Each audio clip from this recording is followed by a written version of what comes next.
Sperm counts कम हो रहे हैं, और बल्कि बहुत से बच्चे तो अब ऐसे हैं जो वैवाहिक संबंध में तो चले जाते हैं, लेकिन उनके शुक्राणु शरीर में नहीं होते या इतने कम होते हैं कि वो प्रजनन की क्षमता नहीं रख पाते। हम अपने गंतव्य तक पहुंचने के लिए नए से नए अच्छे से अच्छे साधन ढूंढते हैं, और अपने गंतव्य तक हम आसानी से सुखपूर्वक भी पहुंच जाएं तो उसके लिए सुविधा भी ढूंढते हैं। लेकिन साधन और सुविधा अगर बढ़ती चली जाएं तो फिर हम अपना उद्देश्य भी भूल जाते हैं। रास्ते की रौनकें इस कदर रास आई मुझे, लौट फिर आता हूँ जा जा के मंजिल के करीब, ऐसी स्थिति हमारी हो जाती है। एसी गाड़ियाँ, एसी रूम्स एंड हाउसेस अच्छे हैं इसलिए ताकि आपकी कार्यक्षमता बढ़े, आपको मौसम परेशान न करे, और काम करने के बाद फिर आप प्रकृति की गोद में चले जाएं। कई बार घंटों घंटों हमें अपने दफ्तर में बैठ कर के अपने वर्किंग टेबल पे काम करना पड़ता है, बच्चों को पढ़ाई पढ़नी होती है, अच्छा है सुविधा में पढ़ लें, लेकिन पता है हम ये भूल ही जाते हैं कि हमने कुछ समय के लिए इन सुविधा को लेना था। अब हम सुविधा भोगी हो जाते हैं, सुविधा में रहने की आदत पड़ जाती है हमको, 24 घंटे एसी में हम रहने लगते हैं। मेरे सामने ऐसे ऐसे केसेस आए कि जो एसी के मारे हुए थे और उनके शरीर पूरी तरह से जकड़ गए, अर्थराइटिस हो गया, गठिया हो गई और शरीर बिल्कुल निष्क्रिय हो गए। बड़ी बड़ी हस्तियों की बात कर रहा हूँ मैं। विटामिन डी लेने के लिए दवाइयों का सहारा लेना पड़ता है क्योंकि हमने बाहर निकलना ही छोड़ दिया। बिल्कुल ऐसे ही हम अपने साथ तो जो अन्याय हुआ सो हुआ, हम अपने बच्चों के साथ अन्याय कर रहे हैं, आने वाली पीढ़ियों के साथ अन्याय कर रहे हैं। कुछ केसेस मेरे सामने आए, मुझे देखने को मिले, और ये आज की एक आम समस्या बन गई। मुझे इस बारे में मनन करने का, अध्ययन करने का अवसर भी मिला, क्योंकि जब समस्या सामने आती है तो समाधान भी निकलते हैं, क्योंकि हम समस्या की वजह ढूंढते हैं, जब वजह पता चलती है तो फिर समाधान ढूंढ लेते हैं। जैसे मैंने कहा कि हमने सुविधा जो है समाधान के रूप में ढूंढी थी, फिर हम सुविधा के गुलाम हो गए। ऐसे ही और भी समस्याएं थी जिनके लिए हम समाधान ढूंढते थे, तो समाधान मिले।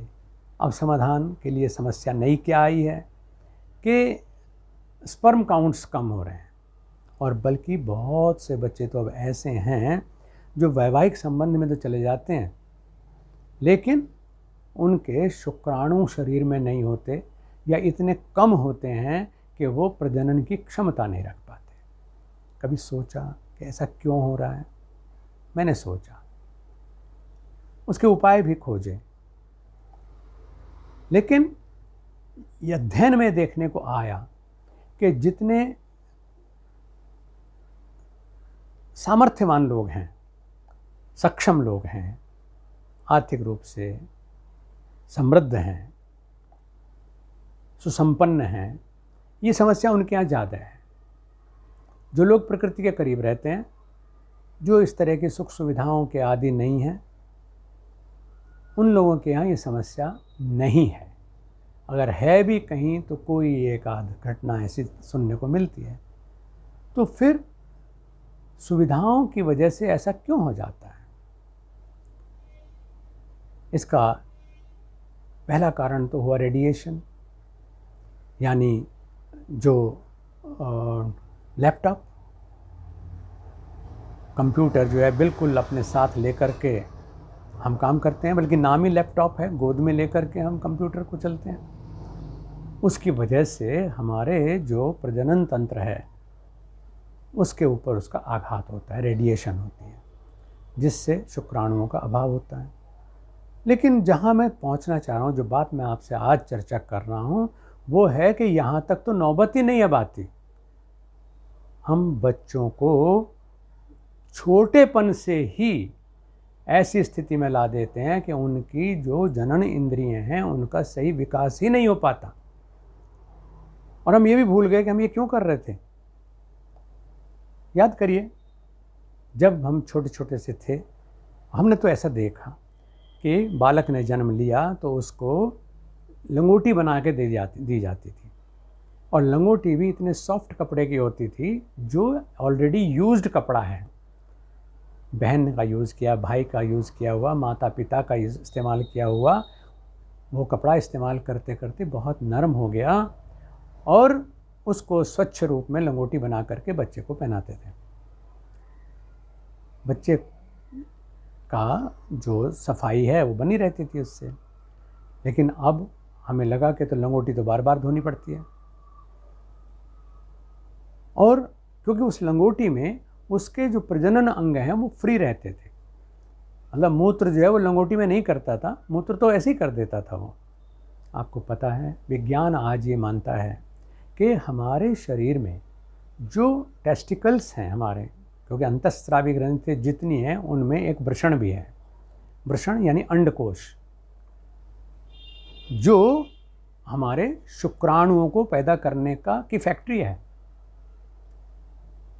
आज ज़रा सोचिए कि हमने केवल इस बात से बचने के लिए कि हमें गंदगी को बार बार साफ़ ना करना पड़े, बच्चा बिस्तर गंदा ना करे, चादर गंदी ना करे, हमने बच्चे को ही परमानेंट गंदा करने का इंतज़ाम कर दिया। और वो इंतज़ाम ऐसे कर दिया कि हमने उसको डायपर पहना दिए।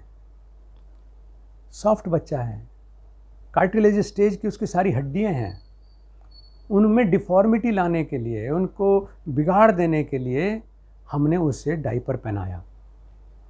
डायपर चलो शुरू में ये हो गया था कि भाई कहीं बाहर जाना आना हो, बाज़ार जा रहे हैं बच्चे को लेकर के, किसी के यहाँ मिलने जा रहे हैं, तो उस समय उसको डायपर पहना दो ताकि वहाँ पे गंदगी ना हो, हम घर आकर के उसको धो लेंगे, साफ़ कर देंगे या डायपर बदल देंगे। लेकिन धीरे धीरे क्या हुआ कि माँ ने ये चाहा कि मुझे बच्चे होने का तो सुख मिल जाए, ना तो मुझे प्रजनन में कष्ट करना पड़े, वो सर्जरी से मिल जाए, ना ही मुझे उसके पालन में कष्ट करना पड़े, उसका मैला भी साफ़ ना करना पड़े, उसको डायपर परमानेंट पहना दे। कभी किसी बड़े व्यक्ति को अगर पेट खराब हो जाए और एक बार उसका मैला निकल जाए, अनिच्छित मैला, तो वो थोड़ी देर भी बैठ नहीं सकता, वो सोचता है मैं किस तरह से जा कर के अपने इस अंडर गारमेंट को साफ़ कर लूँ। आपका बच्चा, आपके जिगर का टुकड़ा, उसको पोटी आ गई, उसको शूशू आ गया, वो बेचारा उसमें डायपर में ही करता है, और वो घंटों उसी में रहता है, क्योंकि जब तक आपकी आँख नहीं खुलेगी, जब तक सफाई नहीं होगी, तब तक वो बच्चा तो मैले में रहेगा। उसको स्किन की डिजीज़ तो होती हैं। हार्ड डायपर होने की वजह से, क्योंकि लंगोटी में डायपर में अंतर है, बच्चे बांडे होने शुरू हो गए। बांडे समझते हैं, इनकी टांग चौड़ी होती है।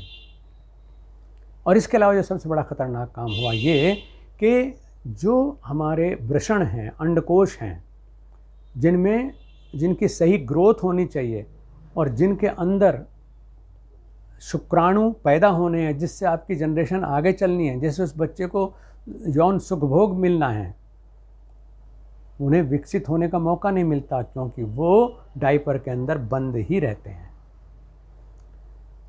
परमात्मा ने हमारे जो वृषण हैं, टेस्टीज़ हैं, वो शरीर से बाहर लटके, वो अंदर भी इसको कर सकते थे।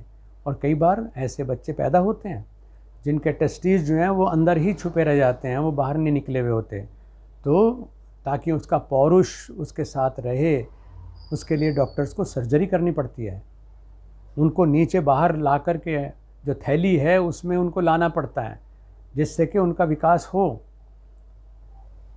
और वो इसलिए बाहर रखे हैं कुदरत ने, क्योंकि स्पर्म्स को रखने के लिए एक निश्चित टेम्परेचर चाहिए।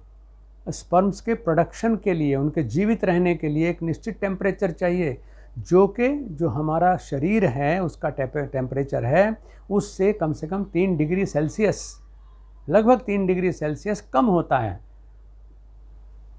इसलिए शरीर से बाहर रखते हैं। टेस्टीज़ को कुदरत ने रखा, मैंने और आपने नहीं। टेस्टीज़ बाहर हैं, 3 डिग्री सेल्सियस टेम्परेचर शरीर से उसका कम है, इसलिए उसमें जो शुक्राणु हैं वो बनते हैं और वो सुरक्षित रहते हैं, स्टोरेज रहता है उनका। जब ज़रूरत होगी तो प्रजनन करेगा वो।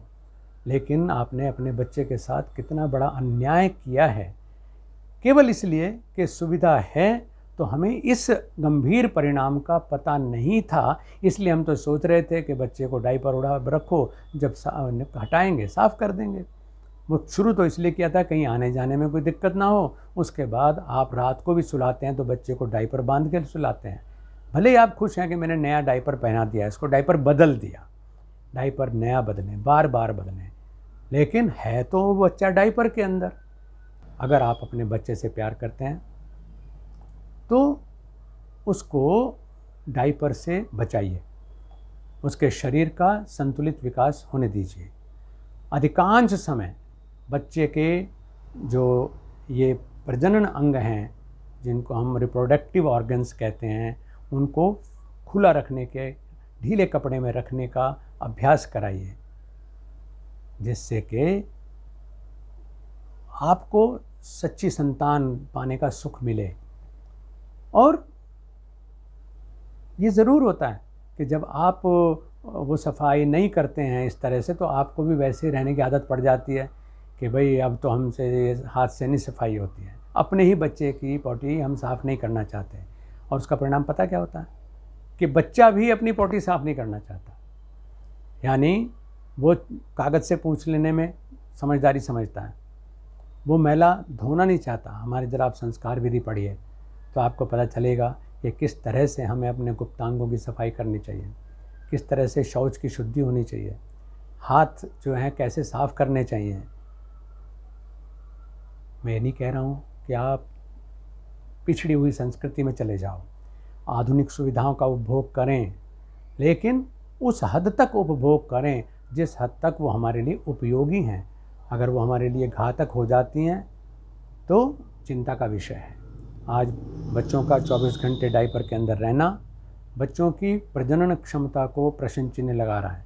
और आज केसेस ज़्यादातर सामने यही आ रहे हैं कि हम बच्चे को जवान भी बना देते हैं, उसका विवाह संस्कार भी हो जाते हैं, लेकिन जो उनकी उत्पादन क्षमता है अच्छे समृद्ध परिवारों की, अच्छे सुविधा संपन्न लोगों की, कि उनके उत्पादन क्षमता बहुत नीचे आ गई है।